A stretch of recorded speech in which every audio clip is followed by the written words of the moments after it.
आणि या घडीची एक सर्वात मोठी आणि महत्त्वाची बातमी येते ती म्हणजे ज्येष्ठ माकपचे नेते सीताराम येचुरी यांचं निधन झालेलं आहे।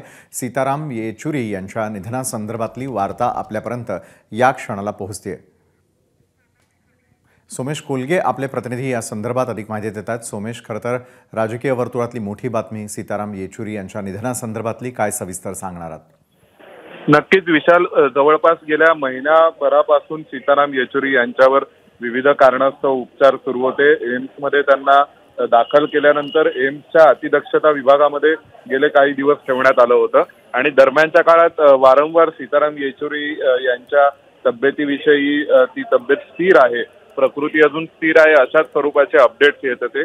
परंतु आज अचानक जी अतिशय मोठी बातमी आणि दुःखद बातमी आली आहे ती म्हणजे सीताराम येचुरी यांचं एम्समध्ये निधन झालेलं आहे। सीताराम येचुरींचा तसा मूळ जन्म मद्रासमधला आहे। मद्रासमध्ये त्यांचा जन्म झाला आणि त्यानंतर अनेक वर्ष ते कम्युनिस्ट पक्षाचे कार्यकर्ते होते आणि विशेष म्हणजे भारतातल्या कम्युनिस्ट पक्षाच्या एकूण उभारीचा आणि त्यानंतर मग अगदी त्याला उतरती कळा लागल्याचा काळही सीताराम येचुरी यांनी पाहिलेला आहे। आणि सीताराम येचुरी हे सध्याच्या काळामध्ये जे केरळमध्ये एक शेवटचं कम्युनिस्टांचं सरकार असताना त्या केरळच्या सरकारमध्येही त्यांची महत्वाची भूमिका होती आणि आता सीताराम येचुरी गेल्यानंतर कम्युनिस्टांचा एक प्रकारे एक इंटेलेक्च्युअल चेहरा आणि कम्युनिस्टाची साम्यवादाची कम्युनिझमची मांडणी करणारे एक बुद्धिवंत नेते गेलेले आहेत असं आपण नक्की म्हणू शकतो। विशाल, निश्चितच आहे। खरं तर एम्समध्ये त्यांच्यावरती उपचार करण्यात आलेले होते आणि ॲक्यूट रेस्पिरेटरी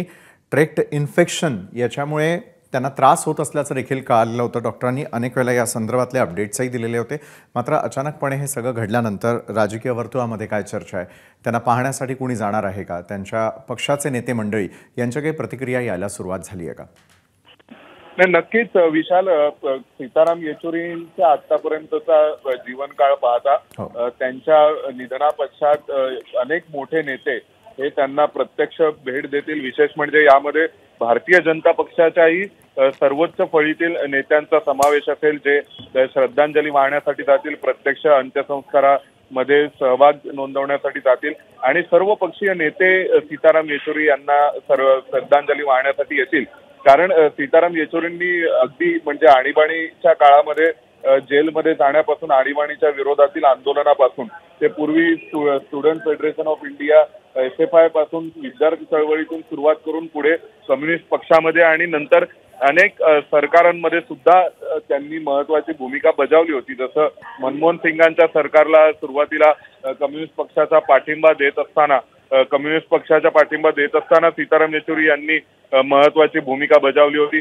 त्यानंतर मग पुढे सुद्धा एक प्रकारे म्हणजे नंतर अमेरिकेसोबतच्या 1-2-3 अग्रीमेंटच्या वेळी कम्युनिस्ट पक्ष पाठिंबा काढून घेणार होता, त्या सगळ्यातही सीताराम येचुरी महत्वाच्या भूमिकेत होते।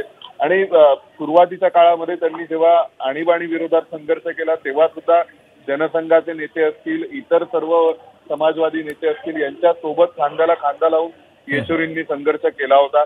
आणि त्यानंतर मग आत्ताच्या काळापर्यंत आपण पाहिलं तर येचुरींनी अगदी शेवटच्या काळात त्यांच्या अनेक भूमिका बदलल्या, परंतु येचुरींचा संपूर्ण जीवनकाळ पाहता ही अतिशय मोठी बातमी आहे। संसदेचे दोन्ही सभागृह कदाचित श्रद्धांजली वाहतील आणि सर्व पक्षाचे नक्कीच धन्यवाद सोमेश आपण दिलेल्या या सविस्तर माहितीसाठी। वयाच्या 72व्या वर्षी सीताराम येचुरी यांनी अखेरचा श्वास घेतलाय। एबीपी माझा, उघडा डोळे बघा नीट।